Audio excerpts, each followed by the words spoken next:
그래서 요즘 많이 듣는 이야기 중에 하나가 사입이라는 말입니다. 저는 예전에 사입이 그러면 영어인 줄 알았어요. 사입이 발음도 그렇잖아요. 근데 찾아보니까 영어가 아니라 한자입니다. 한자. 사입이. 사 같을 사 아니비. 가운데 이자는 있는다 할 때 뭐 그러나 그런데 이런 이어주는 말의 이입니다. 사입이 무슨 말이겠어요? 비슷하지만 아닌 건 아닌 게 사입입니다. 겉으로는 비슷할지 모르지만 그 속은 완전히 다른 것, 진짜 같은 가짜를 가리키는 말이 사입이입니다. 사입이라는 말을 조금 저렴한 표현으로 하면 뭡니까? 짝퉁이에요. 짝퉁이 사입입니다. 분명 가짜인데 진짜와 너무 비슷합니다. 구별이 잘 안 됩니다. 처음부터 나는 짝퉁이야, 사입이야 그러면 누가 속아 넘어가겠어요? 우리 종교계 안에서는 이단이라는 말도 마찬가지입니다. 이단이 뭡니까? 다를 이, 단자는 두 의미가 있네요. 바를 단 혹은 끝단이라는 뜻입니다. 이단, 한자 풀이대로 하면 뭡니까? 바른 것과 다른 게 이단입니다. 끝이 다른 게 이단입니다. 처음부터 사실은 다릅니다. 끝만 다른 게 아니고요. 출발부터 달라요. 그런데 우리가 속아 넘어가죠. 그리고 이제 끝에 가서 이것이 거짓이구나, 요설이구나 알게 되는 것입니다. 사입이 이단 조금의 차이가 있습니다. 사입이라는 말은 성경에는 쓰지 않습니다. 이단, 헤르세 이런 말은 더러 쓰죠. 사입이 이단, 차이가 뭘까요? 이단은 우리가 많이 들어서 아는 대로 특별히 종교적인 사입이 이단들을 말하는 거예요. 특별히 우리 기독교에서는 기독교 신앙의 기본 교리인 하나님, 예수님, 성령님, 삼위일체 하나님, 성경, 교회, 구원 이런 것에 대해서 어느 것 하나를 부인하거나 왜곡해서 가르치는 사람과 집단들을 이단이라고 말합니다. 사입이의 사전적 의미는 뭘까요? 사입이는 아까도 말한 대로 성경에 없는 단어입니다. 좀 비윤리적인 단어예요. 속여 이득을 취하는 것, 이런 것 사입이 성경에 없는 단어예요. 그런데 우리 기독교뿐 아니라 여타 종교에서도 이단과 사입이를 그저 같은 의미로 씁니다. 같은 말이죠. 기독교 교리에 부수되는 아까 말한 이단, 교리들에서 나오는 게 삶의 태도 아니겠어요? 이런 교리를 믿는 사람은 이렇게 살아야 된다. 그런 중요한 삶의 도리를 부인하거나 왜곡해서 가르치는 그런 사람들, 집단들 이렇게 조금은 구별해 둘 수가 있겠습니다. 여러분, 우리가 함께 읽었던 이 오늘 13장 34절에서 24절부터 이 말씀은 13장은 소위 천국의 비유장이라고 말하죠. 그 가운데서 알곡, 좋은 곡식과 가라지의 비유를 이야기하는 내용입니다. 저는 오늘 이 알곡, 가라지 비유에서 오늘 제목처럼 하나님의 궁극적인 관심이 무엇인가, 어디에 있는가 이것을 좀 함께 나누려고 합니다. 우리가 아까 읽은 쭉 성경을 읽었지만 예수님의 이 비유를 읽으면서 오늘날의 어떤 농사법이나 밭농사 혹은 요즘 많이 쓰는 화학비료 이런 걸 생각해서 이 성경을 읽으면 도대체 이해가 안 됩니다. 어리석은 농부로 생각이 됩니다. 생각해 보십시오. 요즘 밭에 씨를 뿌릴 때 어떻게 합니까? 밭고랑을 내고 둔턱이 생기면 비닐 덮습니다. 모종이나 씨를 뿌릴 때 봄 되면 비닐에다가 구멍을 조그맣게 모종 하나 들어가고 통통통통 뚫어가지고 심어요. 왜 그렇게 하죠? 잡초 때문에, 가라지 때문에 그러는 겁니다. 그래서 가라지가 자라서 이 곡식들 해치지 못하도록 비닐을 덮고, 그리고 또 싹이 올라오면 어때요? 그래도 어디선가 잡초가 나오고 가라지가 오거든요. 그러니까 비료를 뿌리고 농약을 뿌리고, 그런가 하면 좀 식물들 잘 자라라고 성장 촉진제도 넣고 그래야 풍성하게 자랄 건 아닙니까? 이 현대인의 오늘날의 어떤 농사 이 개념을 가지고 성경을 이해하면 뭐 이렇게 미련에 약 한 번 뿌리면 되지. 여러분, 예수님이 이 말씀할 때는요 비닐도 없었고요, 농약도 없고 화학비료도 없고 성장제도 없습니다. 그저 겨울이 되면, 가을이 되면 추수해서 내년에 뿌릴 씨를 잘 모아놓고 말리고 해서 이거를 내년 봄이 되면 땅을 일구고 씨를 그저 덧뿌리는 겁니다. 흩뿌려 놓는 거예요. 그리고 하늘에서 비가 오면 오는 대로, 안 오면 안 오는 대로 그렇게 곡식이 자라는 것입니다. 오늘 우리가 읽은 성경이 어떻습니까? 좋은 씨를 뿌렸습니다. 그런데 시간이 조금 지나고 보니까 어디에 숨어 있었는지, 누가 갖다 뿌렸는지 모르지만 가라지가 자라나기 시작을 했습니다. 이제 종들이 밭에 나가서 보니까 좋은 씨에서 싹이 올라오는 것 같은데 주변에 어디서 왔는지 가라지가 보이기 시작을 합니다. 그래서 주인에게 말합니다. 누가 여기다가 가라지 씨를 뿌려놨습니까? 도대체 이놈의 가라지가 어디서 생겼습니까? 투덜거리고 이야기를 하죠. 그때 주인이 말합니다. 왼수가 그렇게 했다. 그랬더니 어떻게 합니까? 이거 확 가서 뽑아버릴까요? 확 가서 뽑읍시다. 그러니까 또 주인이 뭐라고 말합니까? 가만 둬라. 가라지를 뽑다가 좋은 곡식까지 뽑을까 염려된다.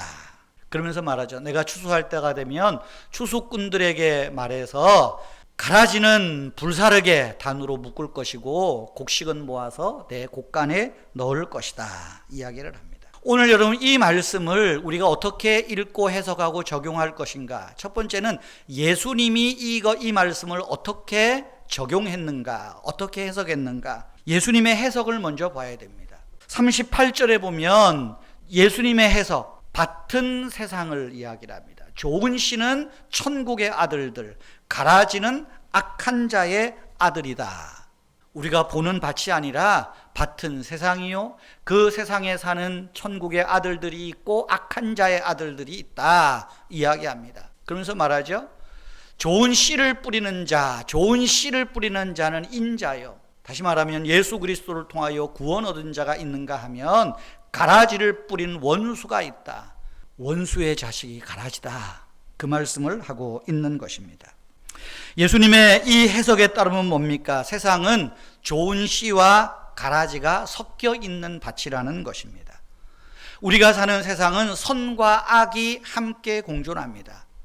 기독교인이 많아지고 기독교인이 1000만 명, 2000만 명, 몇억 명이 된다 그래서 세상이 좋아지지 않습니다. 천국에 들어갈 때까지 그런 일은 없어요. 세상은요, 선이 증대하는 만큼 악도 증대하고 악이 증대하는 만큼 또 선도 더 돋보이게 되는 그 세상이라는 거예요. 그것이 우리가 세상이라는 이 밭의 모습입니다. 두 번째로 이것을 종교 세계에 적용하면 어떻습니까? 오늘날 종교, 기독교뿐 아니라 불교든 여타 건전한 종교라고 하는 그 집단에 얼마나 사이비 이단들이 많습니까? 우리 기독교 안에도요, 얼마나 이단들이 많습니까? 여러분, 우리나라의 소위 1883년 4년을 선교사 원년의 해라고 이야기를 하죠. 우리나라의 사이비 이단들은요 1900년대부터 왕성하게 활동했답니다. 뭐 다 말씀드리긴 어렵고요, 잘 안 보이죠. 이런 집단들이 있어요. 김성도, 유명화, 소위 제일 먼저 드러난 기독교 사이비 이단의 원조라고 할 수 있습니다. 거기서 쭉 내려오면 박태선, 문선명, 뭐 JMS, 영생교, 신천지 다 뿌리는 여기서부터 오는 거예요. 다. 요새 제가 막 JMS니 신천지니 이놈들 하도 막 왕성해지는 거 보면 요새 기독교 교회는 이렇게 힘이 없어지는데 이단 세력은 얼마나 왕성해지는지 몰라요. 속이 아파가지고 그냥 하나님 저 왜 가만히 둡니까? 확 뭉개버리지. 그런 마음이 드는데 오늘 이 말씀 보면서 예수님 가만 두라 그러는구나. 이유가 있는 거예요. 이유가. 여러분, 또한 예수님의 이 비유를 우리에게, 우리 마음에게, 우리 자신에게 적용하면 어떻습니까? 밭은 우리 마음판입니다. 우리 자신이 밭이에요. 그리고 우리 안에는 내가 예수를 믿어도요, 선과 악이 함께 자라고 있다는 거예요. 좋은 것만 하면 좋은데 우리 안에는 내가 예수를 믿고 아무리 그래도 내 안에 자꾸만 내 속에 감춰진 악이 스물스물 올라오는 거예요. 우리는 소위 내가 실수하거나 버럭거리고 화를 내고 욕을 하고 싸움박질을 하고 또 누가 안 볼까 몰래 뭔 짓을 하고는 들키면 그런 말 하죠.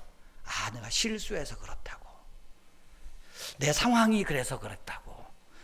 나 원래 좋은 사람인데, 나 원래 괜찮은 사람인데 상황이 그래서 그래. 실수한 거야. 우연이고 실수고 환경 때문이라고 핑계를 댑니다. 정말 그럴까요? 우리의 죄가 우연일까요? 환경 때문일까요? 오늘 이 말씀을 알아야 돼. 우리 마음 안에 이미 선도 있고 악도 있어요. 그래서 사도 바울이 로마서 7장에서 하는 말이 뭡니까? 내가 한 법을 깨달았다. 선을 행하기 원하는 나에게 악이 함께 있는 것이라. 사도 바울 같은 분도 내 속에 악이 버럭버럭거리는 악 때문에 괴로워하는 거예요. 오라, 나는 곤고한 사람이로다. 누가 나를 이 사망의 몸에서 건져내겠느냐. 여러분, 실수가 아니라요, 사실 내 안에 있는 죄가, 악이 기회를 봐서 요때다 하고 탁 나오는 거예요. 그러니까요, 내가 뭔가 잘못해서 누군가한테 들켰으면 아유, 미안합니다. 내가 죄인입니다. 이게 사실은 정직한 고백 아니겠어요? 두 번째로 오늘 이 말씀을 자세히 보면 오늘 제목처럼 하나님의 관심과 우리의 관심의 차이를 알게 돼요. 주인과 종들의 차이, 다시 말하면 하나님과 우리의 관점 차이가 있다는 것입니다. 여러분, 종들의 관점은 뭡니까? 부정적입니다. 가라지를 본 종들이 어떻게 말하죠? 27절에 보면 이 가라지가 어떻게 생겼습니까? 아, 우리 분명히 좋은 씨 뿌렸는데, 선한 거 뿌렸는데 어디서 이 못된 것이 컸느냐고. 좋은 거는 눈에 안 들어옵니다. 가라지만 눈에 들어오는 거예요. 당장 해결합시다. 농사 망치겠습니다. 그러니까 어떻게 해요? 부정적으로 보니까 조급해지는 거예요. 원수가 이렇게 했구나. 그렇지만 뭐라 그러죠? 그러면 우리가 가서 이것을 뽑기를 원하시나이까? 이 말은 적극적으로 말하면 주인님, 저거 뽑아버립시다. 저 가만히 두면 뭐 하겠어요? 여러분, 이것이 우리 인간의 마음, 저의 마음입니다. 눈앞의 문제를 당장 해결하고 싶어 하는 것. 눈앞에 어떤 문제가 보이면 이 문제가 내 모든 상황을 뒤덮어버리는, 그래서 나는 이제 망했다 생각되는 부정적이고 조급한 마음. 그래서 조급함 때문에 우리가 실수할 때가 얼마나 많습니까? 반대로 주인의 관점은 어떻습니까? 주인의 관점, 하나님의 관점은 어떨까요? 주인은 가라지를 보는 것이 아니라 먼저 알곡, 좋은 곡식을 보고 있다는 것입니다. 가만두어라. 가라지를 뽑다가 좋은 곡식까지 뽑을까 염려된다. 이 주인의 관점이에요. 너네는 지금 온갖 안 좋은 거, 저 가라지만 보고 씩씩거리고 분노하고 있지. 아니야, 내 관심은 곡식, 좋은 곡식에 있어.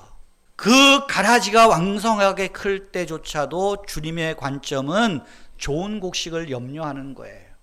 가라지를 뽑다가 좋은 곡식을 뽑을까 염려한다.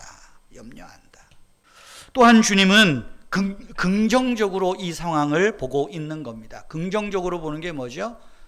가만두라. 분명히 가라지 가만두면 알곡도 손해가 있어요. 알곡은 내가 지키고 보호할 테니 그냥 가만둬. 30절에 보면 함께 자라도록 가만히 두라. 하나님의 인내하심이 있는 거예요. 하나님의 염려, 하나님의 사랑은 오히려 악조건 속에서도 긍정적인 상황을 보고 오히려 가만두라고. 이 말씀 가만두라는 말은 뭐겠어요? 그냥 내버려 두라는 뜻이 아니라 기다리라는 뜻입니다. 다 내가 계획이 있어. 때가 되면 그거 다 내가 처리할 거야. 기다려. 하나님의 기다리심, 하나님의 인내하심은 우리에게 주어진 은혜의 시간입니다.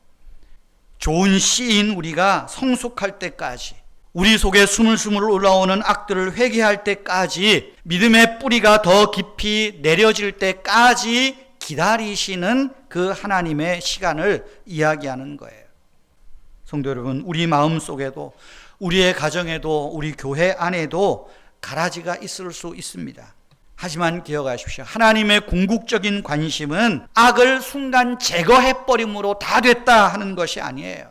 하나님은 그 속에서도 당신의 자녀들, 당신의 사람들을 온전한 자로 성장시키고 구원하시는 것이 목적이라는 것입니다. 선과 악이 같이 있다. 사실은 불편하지요. 여러분, 어거스틴이 그런 말을 합니다. 악인은 선인에게 인내와 온유를 가르치고 선한 사람은 악한 사람에게 회개를 가르친다. 이 세상에 선한 사람이 있고 악한 사람이 있습니다. 우리 안에 선한 욕망이 있고 악한 욕망도 함께 합니다. 그러나 이 둘을 통하여서 하나님은 우리에게 가르쳐 주시는 거예요. 선함을 통해서 인내와 온유를 가르치고 그 악을 회개해야 되는 자기의 모난 성품들을 보게 하고 알게 한다 하는 것 아니겠습니까? 우리가 사람을 대할 때도 그렇습니다. 많은 장점을 두고도 우리는 장점보다는 단점을 먼저 끄집어냅니다. 그래서 우리는 한두 가지 단점 보고 이거 고쳐라 저거 고쳐라. 그래서 단점만 맨날 듣다 보면은요, 이거 막 고치고 그냥 나를 늘 통제하고 수정하느라고 자기 장점을 잘 키우지를 못합니다. 주인의 관점은 뭡니까? 지금 알곡에 집중되어 있는 거예요. 가라지 그것 가지고 뽑아버리자 말자, 이거 어디서 왔나, 누가 갖다 뿌렸나, 버르장머리를 고쳐야 돼. 그게 아니고요, 알곡. 내가 가라지 때문에 알곡이 상할까 염려된다. 그냥 가만둬, 함께 자라게 두라고. 여러분, 하나님의 궁극적인 관심은 당신께서 택하신 자에게 있다는 것 기억하셔야 돼요. 하나님의 궁극적인 관심은 저와 여러분 한 사람 한 사람에게 있다는 것 기억하셔야 됩니다. 우리를 해치려는 원수 마귀에게 하나님이 이놈의 새끼가 아니라 우리를 보호하시고 살펴주시는 거예요. 그래서 지금 오늘 이 성경에서 말하는 건 뭡니까? 주인의 관심은 가라지가 좋은 곡식으로 변화되기를 기다리는 게 아니에요. 좋은 곡식이 상하지 않을까, 좋은 곡식이 뿌리 뽑히지 않을까, 거기에 집중돼 있다는 것입니다. 하나님은 좋은 것, 그것을 보호하시고 돌보시고 그거를 살펴보시는 것, 이것이 하나님의 시선이요 하나님의 관점이라는 것입니다. 오늘 저와 여러분을 향한, 이 세상을 향한 하나님의 관심도 마찬가지입니다. 여러분, 세상을 나쁜 방향으로만 보려고 하지도 맙시다.